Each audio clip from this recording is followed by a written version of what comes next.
সেটা হলো এই ইতপূর্বে আমরা যতগুলো পদ্ধতি মাধ্যম দেখেছি, যেমন গণনার পদ্ধতি, গণনা সংখ্যার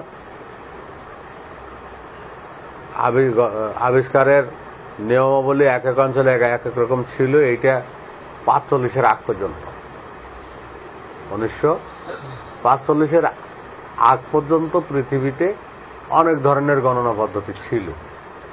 যেমন মিশরে ছিল 60 ভিত্তিক গণনা পদ্ধতি, আর এই 1 থেকে 2 থেকে 11 থেকে শুরু করে 60 পর্যন্ত ভিন্ন ভিন্ন সংখ্যা।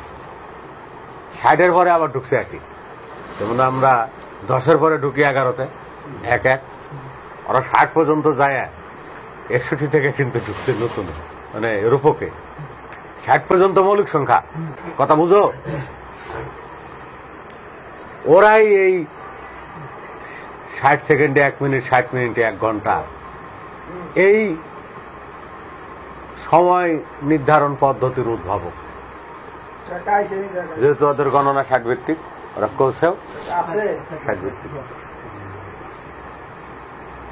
30 ভিত্তিক গণনা পদ্ধতি ছিল, 20 ভিত্তিক গণনা পদ্ধতি ছিল, 15 ভিত্তিক গণনা পদ্ধতি ছিল। আমরা এখন 10 ভিত্তিক গণনা পদ্ধতিতে আছি। এই আঞ্চলিক গণনা পদ্ধতিগুলো সারা বিশ্বের এক এক অঞ্চলের এক এক রকম ছিল আগে। 45-এ এসে এটা সারা বিশ্বের যখন জাতিপুঞ্জ গঠিত হলো, তখন এক দেশের মানুষ আরেক দেশে ব্যবসা বাণিজ্য সংখ্যা সমতা করা একেবারে অতি প্রয়োজন হয়ে পড়লো। তখন সমস্ত বিজ্ঞানীদের, গবেষকদের ডেকে এই 1 থেকে 9 পর্যন্ত গণনা পদ্ধতিকে গ্রহণ করা হয়েছে। তখন থেকে আগের গণনা পদ্ধতিগুলো ইতিহাস হয়ে গেছে, রাস্তা করে গেছে।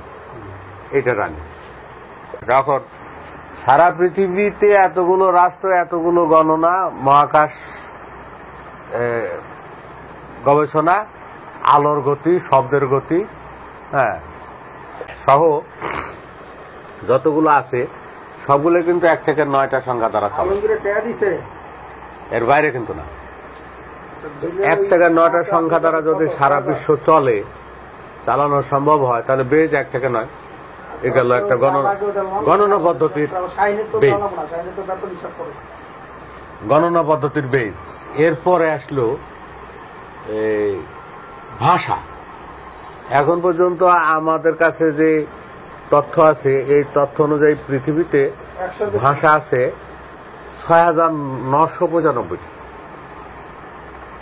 6,995টি ভাষা আছে। তার মধ্যে বর্তমানে প্রায় 331টি ভাষা সম্পূর্ণরূপে বিলুপ্ত হয়ে গেছে, আর প্রায় 2400 ভাষা এখন হুমকির মুখে আছে। অর্থাৎ পৃথিবী থেকে ভাষা ক্রমে ক্রমে বিলুপ্ত হচ্ছে, অনেক ভাষাই বিলুপ্ত হচ্ছে। কিছু কিছু ভাষা পৃথিবী ব্যাপী আরো ব্যাপ্তি ঘটছে, আর কিছু কিছু ভাষা আস্তে আস্তে পৃথিবী থেকে বিলুপ্ত হয়ে যাচ্ছে। 6,995টি ভাষা, এর অধীনে, প্রতিটা ভাষার অধীনে সর্বনিম্ন 11 বর্ণ থেকে সর্বোচ্চ 77 বর্ণ পর্যন্ত আছে। সর্বনিম্ন 11 বর্ণের ভাষা আর সর্বোচ্চ 77 বর্ণের ভাষা। বর্ণ বর্ণ বর্ণ হ্যাঁ, বিজ্ঞানীরা বলছে যে সবচেয়ে বেশি বর্ণের ভাষা হলো জাপানে, চীনেও আছে। জাপানের একটি ভাষা আছে, এই ভাষায় সবচেয়ে বেশি বর্ণ পাওয়া যায়। সেটা ভাষাটার নাম কি মনে আছে? এই আমারও মনে নেই। মান্দারিন। এই জাপানের মান্দারিন ভাষা, চীনের মান্দারিন ভাষায় সবচেয়ে বর্ণ বেশি। গবেষকদের ধারণা যে তাদের মানে বর্ণ, মানে অরিজিনালি প্রতীকী বর্ণই আছে 4000, আলাদা আলাদা অর্থ প্রকাশ করে। হ্যাঁ, জাপানি ভাষায় বলে কাঞ্জি। এদের 4000 আছে কাঞ্জি জাপানি ভাষায়, প্রত্যেকটা আলাদা অর্থ প্রকাশ করে। গরু এর জন্য একটা সিম্বল আছে, এটা আলাদা অর্থ প্রকাশ করে। গাছ এর জন্য একটা সিম্বল আছে, এর একটা অর্থ প্রকাশ করে। এরকম কাঞ্জি আছে 4000। আর এছাড়াও কাঞ্জি থেকে ভাষার এই ভাবের বাক্যে প্রয়োগের উপযোগী মানে শব্দ তৈরি করা যায় কাঞ্জি দ্বারা। কাঞ্জিকে ব্যবহার করে বাক্যে প্রয়োগের উপযোগী ভাষা, যেমন ডিকশনারিতে আছে তোমার, এইটা হলো অরিজিনাল বাংলা শব্দ। এখন তোমার থেকে তো আরো 20টা ব্যবহারিক প্রয়োগ হতে পারে, তোমাকে, তোমাদেরকে, তোমাদের, তুমি, তোমায়, তাই না? তো এইরকম আরো শব্দ তৈরি হতে পারে না, তো ওগুলো তো আর ডিকশনারিতে পাওয়া যাবে না, ওগুলো বাক্যে ব্যবহার হবে। তো কাঞ্জিকে ভেঙে বা কাঞ্জিকে তারা ডানে বামে অন্য অন্য সিগন্যাল ব্যবহার করে, সংকেত ব্যবহার করে, টান ব্যবহার করে কাঞ্জিকে আবার বাক্যে ব্যবহারের উপযোগী শব্দরা রূপান্তর করে। আবার কাঞ্জিকেও যদি নাও জানে তাও কিন্তু ভাষা শিখতে পারবে, লিখতে পারবে, বলতে পারবে। সে হয়তো 5টা কাঞ্জি জানে, কিন্তু ভাষার এই যে আমরা যেমন স্বরবর্ণ ব্যঞ্জন বর্ণ শিখি, কাঞ্জি বাদে তাদের স্বরবর্ণ ব্যঞ্জন বর্ণ আছে, তা দ্বারা ভাষা লেখা যায়, বলা যায়। কাঞ্জিগুলা হইল অতিরিক্ত। ক্লিয়ার? তাহলে 11 বর্ণ থেকে শুরু করে 77 বর্ণ পর্যন্ত বা এরও অধিক বর্ণের ভাষা পৃথিবীতে আছে। এছাড়াও ভাষা বিজ্ঞানীদের মতে বিশ্বের সবচেয়ে বেশি বর্ণমালা আছে কম্বোডিয়ার খেমার ভাষায়। এই ভাষায় বর্ণমালার সংখ্যা 74টি। আর বিশ্বের সবচেয়ে কম বর্ণমালা আছে নিউ গিনির রোটোকাটস ভাষায়। এই ভাষায় বর্ণমালার সংখ্যা 12টি। এখন বর্ণমালা সংখ্যা কতগুলো সারা পৃথিবীতে? ভাষা আমরা দেখলাম যে 4000, এই 6995টি, মানে 5 কম 7000 ভাষা। এটা গত বছরের যে ভাষা দিবসের তথ্য। এখন তার মধ্যে 2000 ভাষায় কথা বলা লোকের সংখ্যা 1000-এরও কম। আর মাত্র 46 ধরনের বর্ণমালা এইসব ভাষায় ব্যবহার করা হয়। আর বাকিগুলো শুধু মৌখিকভাবেই প্রচলিত। বাকি ভাষাগুলো শুধু মৌখিকভাবে প্রচলিত। ভাষা বিজ্ঞানীগণের তথ্য অনুসারে গোটা বিশ্বের অর্ধেকের অধিক মানুষ মাত্র 23টি ভাষা ব্যবহার করে। আর বাকি যতগুলো ভাষা রয়েছে বাকি মানুষগুলো এগুলো ব্যবহার করে। এ হলো ভাষার বর্ণমালার উপরে সংক্ষিপ্ত তথ্য। একটি বর্ণমালার অধীনে অনেকগুলো ভাষা থাকতে পারে। যেমন আমাদের ক, খ, গ, ঘ, স্বর, স্বরা, এই বাংলা বর্ণমালা। এই বাংলা বর্ণমালার অধীনে আমাদের ভারতীয় উপমহাদেশে আমার মনে হয় যে 20 থেকে 50টি ভাষা আছে। আমার কথাটা বুঝতে পারছো? ব্রজবুলি ভাষার এই অক্ষর, সংস্কৃত ভাষার এই অক্ষর, পালি ভাষারও এই অক্ষর, অসমীয়া ভাষার এই অক্ষর, নোয়াখালীর ভাষার এই অক্ষর। নোয়াখালীরও একটা আলাদা ভাষা হয়ে যাবে কিন্তু কিছুদিনের ভিতরে। নোয়াখালী এবং ওই যে বার্মার থেকে যে রোহিঙ্গারা আসলো না, এই রোহিঙ্গাদের ভাষা ভিন্ন না, এদের তো একটা ভাষায় ভিন্ন বলা যায়। তো এদের আলাদা একটা ভাষা ডিক্লারেশন হতে কতদিন? সবই তো ভিন্ন কিরকম। সেই হিসাবে আমি বলছি যে এই মৈথিলি, ব্রজবুলি, সংস্কৃত, পালি, অসমীয়া, এই ভাষাগুলো তো আমাদের একটা বর্ণ। বর্ণ তো সরাসরি ক, খ। অসমীয়া ভাষায় 2টা বর্ণ ভিন্ন, মাত্র 2টা বর্ণ, কেবল একটা বর্ণ ভিন্ন। আমরা রয়ের ফোঁটাটা দিয়ে নিচে, বয়সন্য রয়ের ফোঁটা দিয়ে নিচে, ওরা বয়সন্য রয়ের ফোঁটা দিয়ে ভিতরে, টানটার ভিতরে। এই একটাই পার্থক্য। বয়সন্য র যেটা আমরা বলি র, সেটা আমরা বাইরে ফোঁটা দিই আর ওরা ফোঁটা দেয় ভিতরে। এ হলো অসমীয়া আর বাংলা ভিতরে পার্থক্য। ক্লিয়ার? আর তেমন কোনো পার্থক্য পাওয়া যায় না। সংস্কৃত ভাষায় আরো 2-1টা অক্ষর বেশি, 7টা অক্ষর বেশি। বর্তমান বাংলা থেকে সংস্কৃত ভাষায় 7টা অক্ষর বেশি। যেটা এখন বাংলা ছেড়ে দেওয়া হয়েছে, ওই যে রসল্লি দীর্ঘল্লি, হ্যাঁ, আর ন, এমন 7টা বর্ণ ছেড়ে দেওয়া হয়েছে। ছেড়ে দিয়ে বাংলা ভাষাকে ঈশ্বরচন্দ্র বিদ্যাসাগর আর হলো মদন মোহন তর্কালঙ্কারের দুজনে বাংলা ভাষাকে একটু মডিফাইড করছে 7টা বর্ণ সংস্কৃত ছেড়ে দিয়ে। ক্লিয়ার? তো পৃথিবীতে যতগুলো বর্ণ আছে ওই বর্ণের অধীনে আবার কিছু ভাষা আছে, 5টা 10টা 20টা করে ভাষা থাকতে পারে। তো আমরা যদি 7,000 প্রায় 7,000 ভাষা পাই, বর্ণ কিন্তু এতগুলো পাবো না। একটা বর্ণের অধীনে যদি 20টা করেও থাকে, 7টা করেও থাকে, তার 1,000। একটা বর্ণের অধীনে 7টা ভাষা থাকলে তো 1,000। একটা বর্ণের অধীনে যদি 20টা করে ভাষা থাকে, তাহলে দেখা যাবে যে আমরা অনেক কম ভাষা পাবো, বর্ণ পাবো। তা আমরা এখন পর্যন্ত আমার জানা মতে 600 থেকে 650 বর্ণের সন্ধান পাওয়া গেছে। আর কারো কাছে আপডেট থাকলে আমাকে জানাও। বলে যে 600-র মতো বর্ণ সারা পৃথিবীতে এখন পর্যন্ত পাওয়া গেছে। এই 600 বর্ণের অধীনে 7,000 ভাষার সৃষ্টি হয়েছে, যে ভাষাগুলো এখনো জীবিত।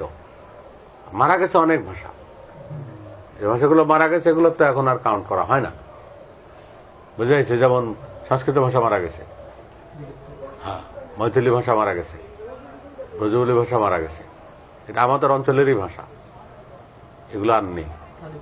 হ্যাঁ, কিন্তু ওই ভাষায় লেখা এখনো বই পুস্তক আছে, ওই ভাষা ব্যবহার করার লোক নেই। এটা বললাম ভাষা। আমি এই কথাগুলো বলার উদ্দেশ্য হলো আমি একেবারে মৌলিক স্তরগুলোকে ক্লিয়ার করে দিতেছি। বর্ণমালার আলোচনা প্রায় শেষ। এবার আমরা একটি মজার বিষয় নিয়ে আলোচনা করব, সেটি হলো আরবি বর্ণমালা। আরবি বর্ণমালা অরিজিনালি 29টি, কারো কারো মতে 28টি, কারো কারো মতে 30টি, যাই হোক সর্বসম্মতিক্রমে 29টি। এই 29টি বর্ণমালা 2 ভাগে বিভক্ত, একটা হরফে শামসিয়াতু আর একটা হরফে কামারিয়া। আবার 2 ভাগে বিভক্ত, নোক্তা যুক্ত অক্ষর আর নোক্তা ছাড়া অক্ষর। আরবিতে ইয়া বাদ দিলে মোট 28টি অক্ষর থাকে। এই 28টি অক্ষরের মধ্যে 14টি অক্ষর বা হরফ নোক্তা যুক্ত এবং 14টি অক্ষর বা হরফ নোক্তা ছাড়া। আমাদের দেশের একজন আধ্যাত্মিক লেখক, নাম বলবো না, উনি তার লেখার ভিতরে লিখেছেন যে আরবি সব হরফেই আগে নোক্তা ছিল, কিন্তু শয়তান এক সময় আরবি হরফের নোক্তা চুরি করতে এসেছে অথবা খেতে এসেছে। কিছু সময় পরে হযরত জিবরাইল এসে শয়তানকে ধাওয়া করে বা তাড়া করে, যার ফলে শয়তান 14টি হরফের নোক্তা খেয়ে ফেলেছে অথবা নিয়ে গেছে, আর 14টি হরফের নোক্তা রয়ে গেছে। এই ধরনের একটা কথা আমাদের একটা গ্রুপের মধ্যে শোনা যায়। দ্বিতীয় হাস্যকর বিষয়টি হলো, আমাদের দেশের একদল নামধারী ফকির, নামধারী দরবেশ, এরা মনে করে আরবি 29টি হরফ দ্বারাই মানব দেহ সৃষ্টি, অথবা মানব দেহের ভিতরে আরবি 29টি হরফই রয়েছে। এ নিয়ে কিছু গান, কিছু কথা আছে।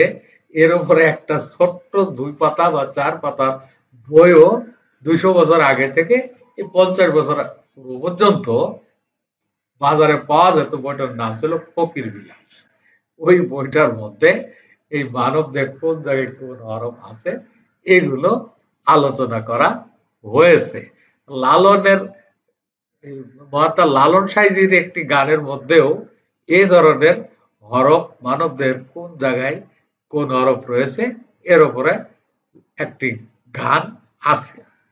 আমাদের কথা হলো, পৃথিবীতে আমরা এতগুলো ভাষা দেখলাম, এতগুলো অক্ষর দেখলাম, বর্ণমালা দেখলাম, কোন বর্ণমালা নিয়ে, কোন ভাষা নিয়ে এ ধরনের আজগুবি মানে গাঁজাখড়ি গল্প আর পাওয়া যায় না, আমি শুনি নাই, আপনারা শুনলে শুনতে পারেন। এখন এই জায়গায় যে আরবি হরফের আগের নোক্তা সবগুলোতেই ছিল, এখন 14টিতে আছে আর 14টিতে নাই। আর আরবি হরফগুলো মানব দেহে আছে এবং আরবি হরফ দ্বারাই মানব দেহ সৃষ্টি। এ ধরনের সকল প্রকার এই মন গড়া অনুমান ভিত্তিক আলাপ আলোচনা থেকে আমাদেরকে প্রত্যেককেই বিরত থাকতে হবে, কারণ এর মধ্যে কোনো বাস্তবতা নেই, এর মধ্যে কোনো বৈজ্ঞানিক ভিত্তি নেই, এর মধ্যে যুক্তি নেই, দর্শন নেই। যার কারণে যারা এগুলো বলে এবং প্রচার করে ঠিক তারা তাদের কাছেই থাক, আমরা তাদের সঙ্গে জড়িত হব না, আমরা তাদের সাথে এই বিষয়গুলো নিয়ে কথা বলবো না। তবে আমি বিভিন্ন জায়গায় যাই, আলোচনা করি, অনেকেই এই প্রশ্নটা করে, জবাব দেই, কিন্তু তারা সহজে এগুলো মানতেও চায় না। যাই হোক, আমরা এই হাস্যকর বিষয়টি নিয়ে আর কথা বলতে চাই না, আমরা এখন মূল আলোচনায় ফিরে যেতে। ওজনের অনেকগুলো পদ্ধতি ছিল সারা বিশ্বে। ওজনের ভর পরিমাপ করার, কেউ 80 কেজিতে 40 কেজিতে 1 মণ দেয়, কেউ 43 কেজিতে 1 মণ দেয়, কেউ 80 তোলায় 1 সের ধরে বা কেজি ধরে, কেউ 83 তোলায় 1 সের ধরে। এরকম 30 সেরও 1 মণ হয় এমনও কিন্তু বাজার আছে, বাংলাদেশে আছে। 30 সেরে মণ হয় আমাদের রাজশাহীর এক হাটে, ধান বেচা কেনা হয় 30 সের দ্বারা 1 মণ। সেইটা বাজারে নিয়ে এসে আবার ভাঙতে হবে।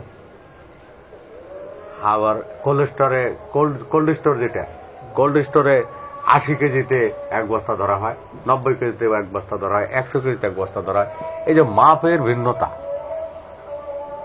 পরিমাপের ভিন্নতাকে সারা বিশ্বে এক করার জন্য আবার নতুন পদ্ধতি করা হয়েছে, সেটা হলো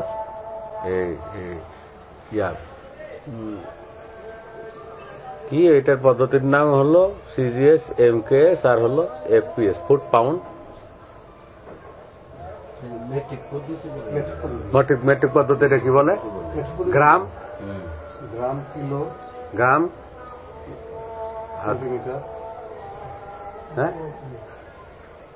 এটা হলো সিজিএস, এটা এমকেএস আর এটা হলো FPS. FPS foot pound second, CGS centimetre, gram second. ওই গ্রাম হলো একক, গ্রাম একক ধরে যেভাবে মাপে, হ্যাঁ ঠিক আছে। আর সময় হলো সিজিএস সেকেন্ড, গ্রাম, হ্যাঁ, CGS, FPS, MKS, metre, kilogram, second. 3 ধরনের মাপ এখন সারা পৃথিবীতে আছে। এটা বৈজ্ঞানিক স্ট্যান্ডার্ড, সিজিএস, এমকেএস, এফপিএস, 3টা পদ্ধতি। তো এখানে এসে দেখা গেল যে পরিমাপ অঞ্চল ভেদে ভিন্ন ভিন্ন। এখন আন্তর্জাতিকভাবে দ্রব্য আনা নেওয়ার জন্য পরিমাপ এক করার কোনো বিকল্প নেই। এটা 45 সালে এক হয়েছে, এখন ওই স্ট্যান্ডার্ড মাপেই সবাই ব্যবহার করে। তো এর ভিতরে আমরা এই একটা দেখি যে শুধু গ্রাম 1000 গুণ 1000 গুণ 1000, যেটা পশ্চিমা গণনা। পশ্চিমা গণনা কিন্তু 1000 দ্বারা গুণ, আর আমাদের গণনাটা ঠিক নাই। বাঙালি গণনা, সময় গণনা এক রকমের, আগের টাকার গণনা এক রকমের, ওজন গণনা এক রকমের। ওজন গণনা আগে খুব খারাপ ছিল বাঙালিদের, ওই যে কড়া, ক্রান্তি, মনে আছে, গন্ডা, পন, হ্যাঁ, যেমন ধরে কি 80টাই 1 পন আর 16 পনে 1 কাউন। কেমন হলো এটা? আর তুই 80 থেকে শুরু করছিস, 80টাই জায়গা, 80টাই 1 পন, 80 পনে 1 কাউন, 80 কাউনে 1। তুই ওদিক যা না গিয়ে 80টাই হলো 1 পন, হট করে আবার 16 পনে 1 কাউন। এটা মিলাবে কিভাবে? আগের মানুষ ওইভাবে চলছে। পানের গণনার হিসাব কিন্তু এক রকমের। পান 80 হলো 1 বিড়া, আবার 32 বিড়াই 1 পোয়া। কেমন হলো এটা? 1 পোয়া। পোয়া যেটার এক গাদি বলে, গাদি। তাহলে ওখানে ধানের গণনা একরকম, 80টাই হলো 1 পন, 16 পনে 1 কাউন। এটা হলো ধান বিষয়ে বা অন্য বিষয়ে, বিচি বিষয়ে। আর পান বিষয়ে গেল কি, 80টা পানে 1 বিড়া, ঠিক আছে, কিন্তু 32 বিড়াই 1 গাদি, ডবল হয়ে গেল না? এই যে অমিল গণনা পদ্ধতি, এগুলোকে এড়িয়ে চলার জন্য একটা স্ট্যান্ডার্ড মাপ প্রয়োজন হয়। পরবর্তীতে গবেষকরা এসে স্ট্যান্ডার্ডটা করে, যেটা সর্বজন গ্রহণ করতে হবে। ঠিক আমরা এই 3টা মূল আলোচনা করার পরে এবার আসলাম সারা বিশ্বের এই পৌরাণিক যে বিভাগটা, যেমন বর্ণ আবিষ্কার করছে, কেউ কাউরে কিন্তু বলে নাই। রাজশাহী, আমাদের বাংলা ভাষায় যে বর্ণ আবিষ্কার হয়েছে, এই বর্ণ আবিষ্কার 6000 6500 বছর আগে। সেইটা আস্তে আস্তে আস্তে আস্তে এসে ভাষায় রূপ নিতে সময় লাগছে 4000 বছর, বা সাহিত্য লিখতে রূপ নিতে, সাহিত্য লেখার উপযোগী হতে সময় লাগছে 2000 বছর। বর্ণটা আবিষ্কার হয়েছে বহু আগে।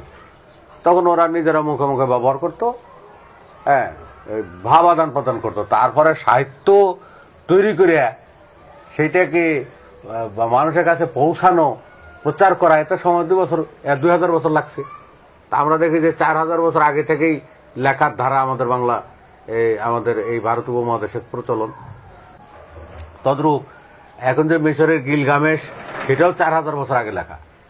মিশরের মহাকাব্য গিলগামেশ, এটাও 4000 বছর আগে লেখা। আমরা বলছিলাম যে এই বর্ণগুলো কেউ কাউরে বলে আবিষ্কার করে নাই, আর কেউ কাউরে জানিয়ে কাউকে সঙ্গে নিয়ে যদি আবিষ্কার করতে একই রকম হতো। যেটা আবিষ্কার করছে অর্থাৎ নিয়ে যা, আমি একটু সামান্য কম বেশি করে আরেকটা করবো, এটা হতো। তা কিন্তু হয়নি। তাহলে বোঝা গেল বর্ণ আবিষ্কারের ক্ষেত্রে কেউ কারো সহযোগিতা নেই।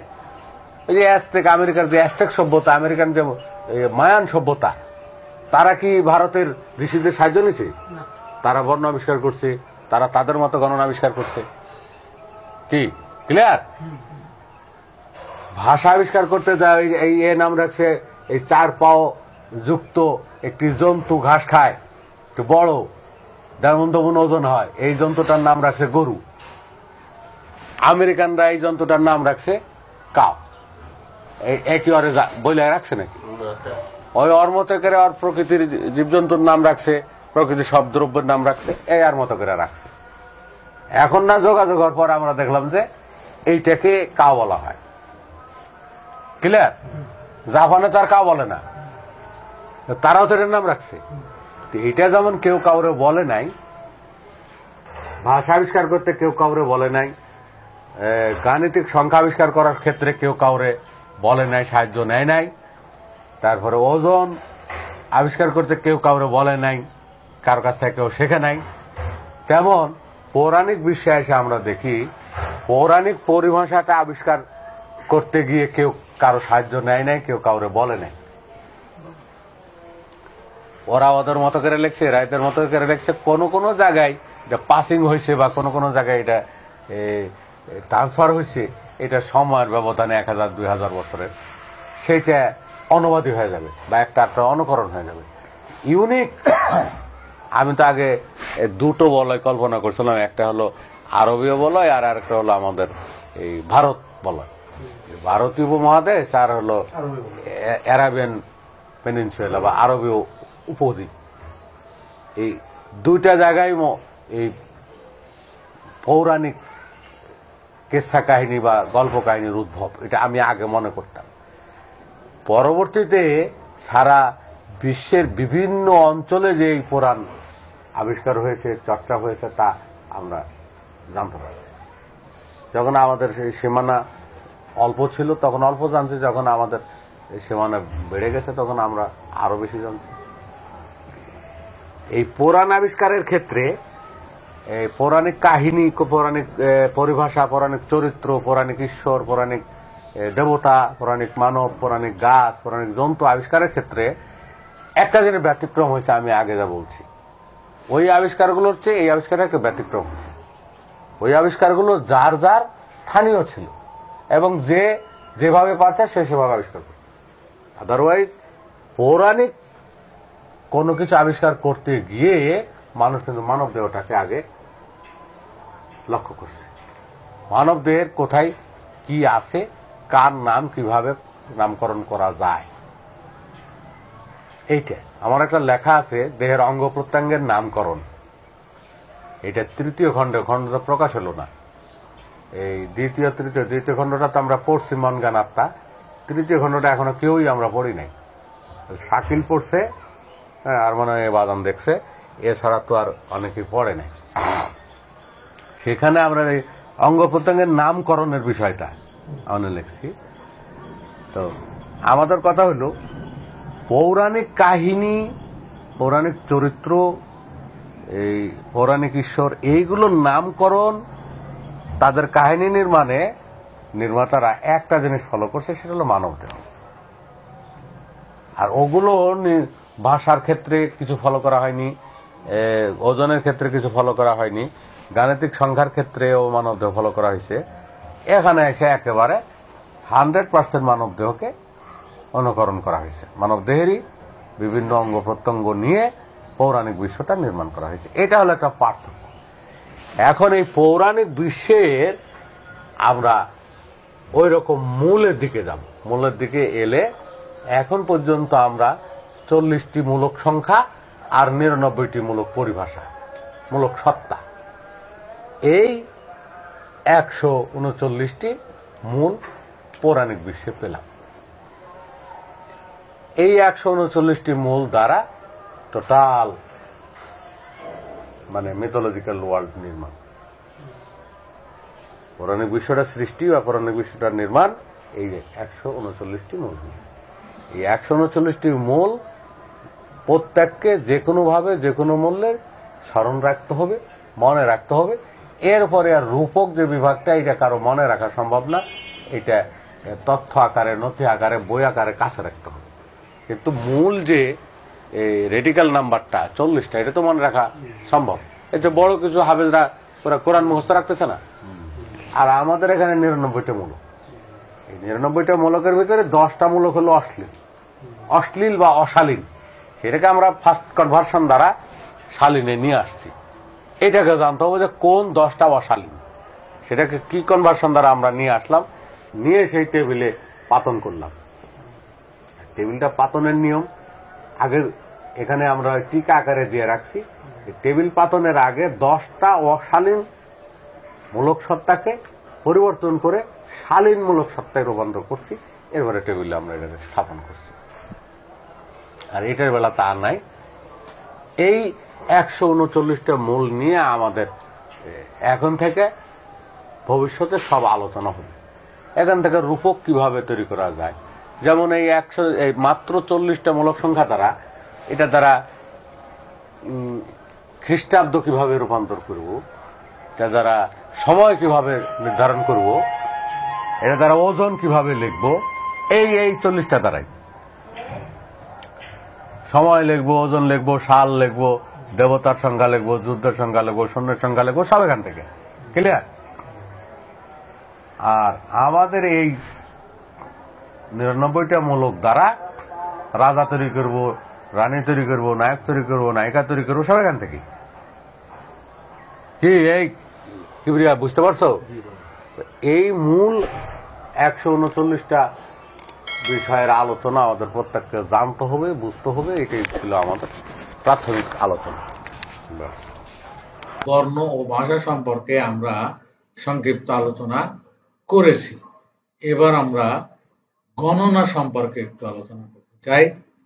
আর বর্ণ ভাষা মানব দেহ থেকে উৎপত্তি হয়েছে এমন কিছু আমরা বলবো না, তবে গণনা, দৈর্ঘ্য পরিমাপ এবং উচ্চতা পরিমাপ এই সমস্ত মানব দেহ থেকে সৃষ্টি হয়েছে।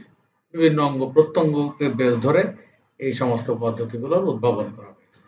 যেমন গণনা সংখ্যা আগে বিভিন্ন দেশে বিভিন্ন রকম ছিল। 1945 সালে একটি ইন্টারন্যাশনাল কনভেনশনের মাধ্যমে, সেটা হয়তোবা জেনেভায় কনভেনশনের মাধ্যমে সারা বিশ্বের সকল গণনা পদ্ধতিকে একত্রিত করা হয়েছে। বিজ্ঞানীরা অনেক যাচাই বাছাই করে সবচেয়ে সহজ, সবচেয়ে সুন্দর যে পদ্ধতিটা সেটাকে গ্রহণ করার চেষ্টা করেছেন। একটা পর্যায়ে বিশ্বের বিভিন্ন দেশের গণনা পদ্ধতি যাচাই বাছাইয়ের পরে দেখা গেল, বিজ্ঞানীরা দেখলেন যে সবচেয়ে সহজ এবং সুন্দর গণনা পদ্ধতি হলো ভারতীয় বাঙালিদের। এই গণনা পদ্ধতির মূলে হলো একটি শূন্য আর একটি এক, অর্থাৎ 1, 0 and 1। এই 0 এবং 1 দ্বারাই এই গণনা পদ্ধতিটা চলে। যেমন একের পরে একটা শূন্য দিলে 10, আর একটা শূন্য দিলে 100, আর একটা শূন্য দিলে 1000, 10 গুণ 10 গুণ 10 গুণ করে বাড়তেই থাকবে। আর কোনো ডিজিটের প্রয়োজন হবে না, আর কোনো সংখ্যারও প্রয়োজন হবে না। এই গণনা পদ্ধতিটা সারা পৃথিবীর ভিতরে সবচেয়ে সহজ। তারপরে সেই 1945 সালেই এই গণনা পদ্ধতিকে আন্তর্জাতিকভাবে স্বীকৃতি দেওয়া হয়। আর এই গণনা পদ্ধতিকে আন্তর্জাতিক করার পরে যে সমস্যাটা ঘটেছে, সারা বিশ্বের লেখন পদ্ধতি কিন্তু একরকম না। আমরা বাম থেকে ডানের দিকে লিখি, আরবরা ডান থেকে বামে লেখে, চায়না এবং জাপানি, কোরিয়া, তাইওয়ান তারা কিন্তু উপর থেকে নিচেও লেখে, আবার নিচ থেকে উপরেও লেখে। কিন্তু যেহেতু গণনা পদ্ধতি আমাদের ভারতে আবিষ্কার এবং ভারতীয়, সেহেতু এটাকে আর পরিবর্তন করার কোনো সুযোগ নাই, বাম থেকে ডাইনেই লিখতে হবে। তো আরবদের যে সমস্যা হলো, সে ওরা তো ডান থেকে বামে লেখে, আর আমাদের গণনা পদ্ধতিটা বাম থেকে ডানে হবে, যার কারণে আরবরা এখনো তখনই স্বীকৃতি হয়েছে যে যে যেদিকেই লেখুক, মানে গাণিতিক সংখ্যাটা বাম থেকে ডানে লিখতে হবে।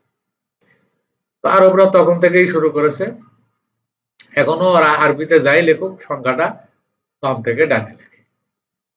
আর এই 0 এবং 1 বা 1 এবং 0, এই দুটো সংখ্যার ব্যুৎপত্তি মূল হলো মানবদেহে, আর বাকি 2 থেকে 9 এগুলো হলো খুচরা সংখ্যা, পরে কৃত্রিম সংখ্যা।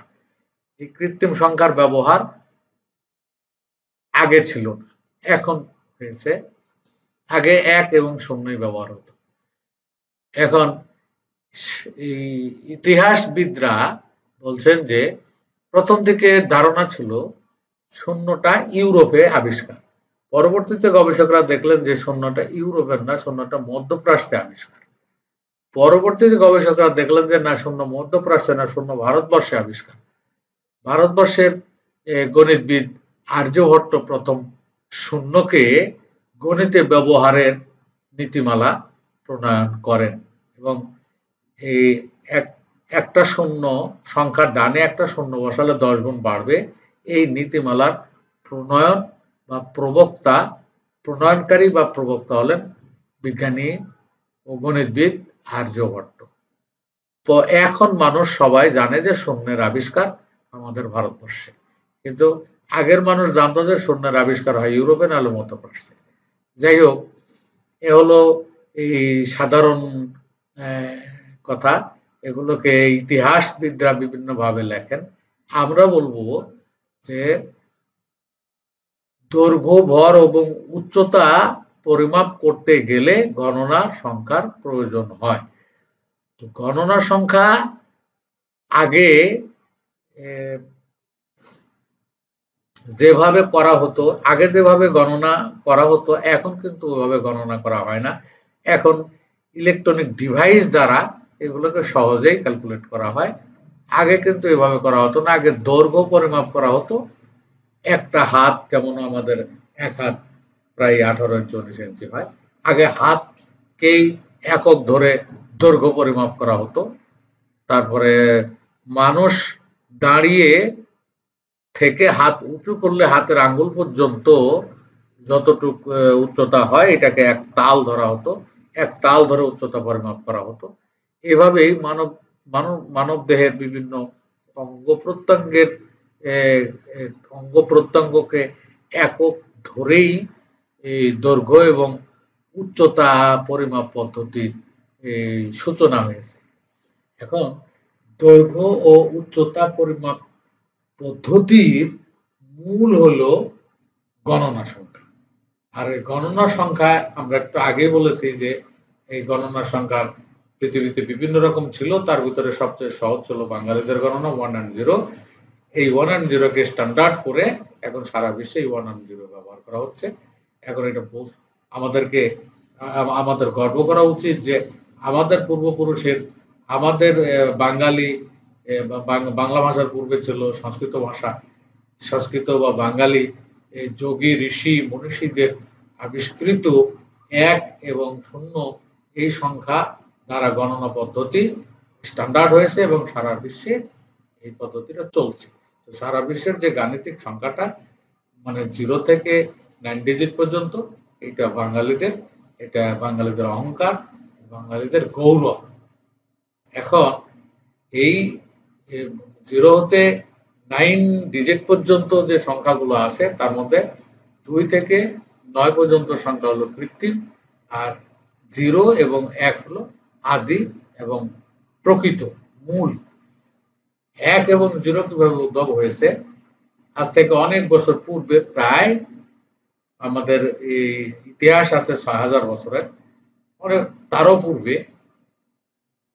অনেক বছর পূর্বে যোগী ঋষিরা নারী দেহের যে নারীদের গোপনাঙ্গ, এই গোপনাঙ্গ যে গোল, এখান থেকে আগে শূন্য ধারণার গ্রহণ করেন। এখান থেকেই শূন্য ধারণাটা, শূন্য যে গোল হবে এই ধারণাটা গ্রহণ করেন। আর পুরুষ জাতির পুরুষাঙ্গ বা শিশ্ন যে দেখতে লম্বা এবং মাথায় হাল আছে, এটাকে যোগী ঋষিরা গ্রহণ করেন। এই দুটো সিম্বল, দুটো প্রতীক, অর্থাৎ গোপনাঙ্গের প্রতীক, নারীদের যৌনাঙ্গের প্রতীক হলো 0 বা রূপক বা কৃত্রিম হলো 0, আর পুরুষাঙ্গের প্রতীক বা কৃত্রিম রূপ হলো 1। এই ধরে 1 এবং 0 বা 0 এবং 1 এই দুটো ডিজিট কাউন্ট করা হয়। তখন থেকে আস্তে আস্তে আস্তে আস্তে আমি এখানে আরো একটা জিনিস অ্যাড করি, সেটা হলো আমার লেখা আত্মতত্ত্ববেদ 8 খণ্ডে সমাপ্ত হয়েছে। এর মধ্যে 3 নম্বর বইটি লিখতে গিয়ে, সাধুদের আবিষ্কার লিখতে গিয়ে গাণিতিক সংখ্যা আমাকে গবেষণা করতে হয়েছে। সারা বিশ্বে যে 46টি ভাষা আছে, এই 46টি ভাষার গাণিতিক সংখ্যা আমার গবেষণা করতে হয়েছিল। সেখানে গিয়ে আমি যা দেখেছি তা হলো প্রায় শূন্যগুলোর মাঝখানে ফাঁক আছে।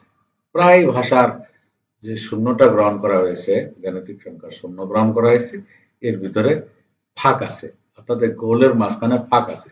তবে 2-1টি ভাষা আছে যাদের গাণিতিক শূন্যর ভিতরে ফাঁক নাই, যেমন আরবি, এটা ফোঁটা দিলে হয়, এতে শূন্যের ভিতরে কোনো ফাঁক নাই। আর প্রায় ভাষার বর্ণমালার গাণিতিক সংখ্যার 1-এর হয় উপরে অথবা নিচে আল আছে। আর 2-1টি ভাষা উপরে এবং নিচে, 1-এর উপরে এবং নিচে কোনো আল নাই, এটা লম্বালম্বি একটা টান দিলেই তারা 1 বোঝে। যেমন আরবির 1 একটু বাঁকা, কিন্তু উপরে এবং নিচে আল নেই। এটা যেমন আমি একটা চিত্র তুলে ধরি, এই চিত্রটা আপনারা দেখলে বুঝতে পারবেন। শূন্যগুলো মানে সারা পৃথিবীতে এখন পর্যন্ত প্রাপ্ত 46টা বর্ণমালা 1 এবং 0-এর রূপ কেমন ছিল।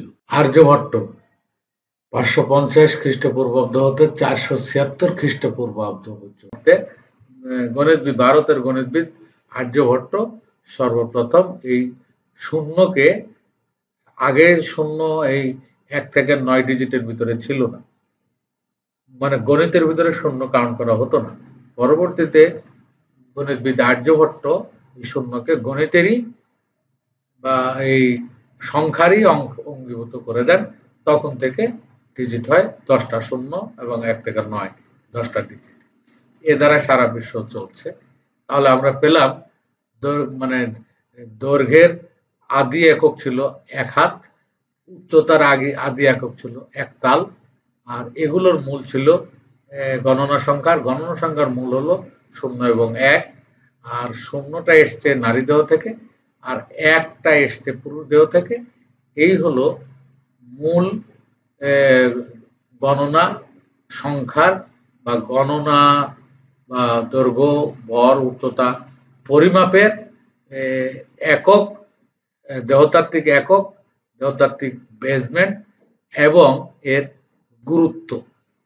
আমি মনে করি যে আজকের এই আলোচনার সার সংক্ষেপ বলা হয়ে গেছে। দেহতত্ত্বে আমরা এগুলোকে চিনতে পেরেছি, এর চেয়ে বেশি আলোচনা করার প্রয়োজন নাই। আজকে এ পর্যন্ত আলোচনা শেষ করলাম।